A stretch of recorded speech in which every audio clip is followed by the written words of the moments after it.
Assalamualaikum warahmatullahi wabarakatuh. Perkenalkan, nama saya Gisa Zahira Sofa. Saya dari semester 3 kelas B, Sitisdu Cianjur. Di sini saya akan sedikit menjelaskan materi tentang ilmu hukum sebagai ilmu sosiologi, antropologi, psikologi, sejarah dan perbandingan hukum. Yang pertama yaitu sosiologi hukum. Sosiologi hukum adalah suatu cabang ilmu pengetahuan yang secara analitis dan empiris menganalisis atau mempelajari hubungan timbal balik antara hukum dengan gejala-gejala sosial lainnya. Hukum secara sosiologis ini penting dan merupakan suatu lembaga kemasyarakatan atau sosial institution yang merupakan himpunan nilai-nilai, kaidah-kaidah, dan pola-pola perilaku yang berkisar pada kebutuhan-kebutuhan pokok manusia. Hukum sebagai suatu lembaga kemasyarakatan ini hidup berdampingan dengan lembaga-lembaga kemasyarakatan lainnya dan saling mempengaruhi. Jadi saling membutuhkan. Jadi sosiologi hukum ini berkembang dengan anggapan dasar bahwa proses hukum berlangsung dalam suatu jaringan atau sistem sosial yang dinamakan masyarakat.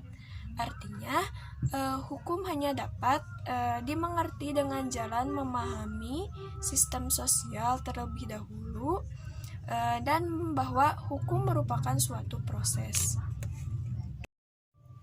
Yang kedua yaitu antropologi hukum. Antropologi hukum adalah salah satu ilmu yang saat ini masih dalam tahap pertumbuhan.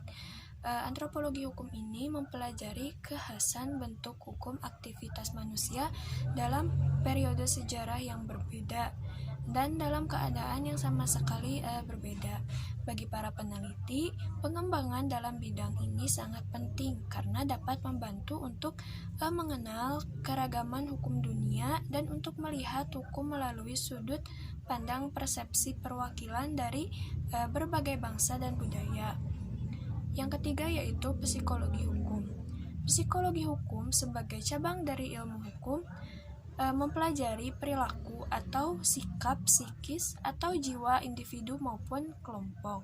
Psikologi hukum hadir dan memiliki fungsi dan bagiannya dalam berbagai proses hukum, misalnya seperti dalam proses penyidikan, pengadilan, dan lembaga pemasyarakatan. Dalam proses penyidikan dapat membantu penyidik dalam melakukan penyidikan pada korban, saksi, dan pelaku. Dalam proses pengadilan, adanya saksi ahli seperti psikologi dalam persidangan. Dalam lembaga permasyarakatan, adanya asesmen dan intervensi psikologi pada narapidana. Dapat memberi manfaat dan kemudahan dalam penuntasan tindak pidana hukum sesuai perspektif psikologi. Psikologi hukum berkontribusi dalam penegakan hukum pidana dalam bentuk memberikan pengetahuan yang berguna dalam proses penegakan hukum.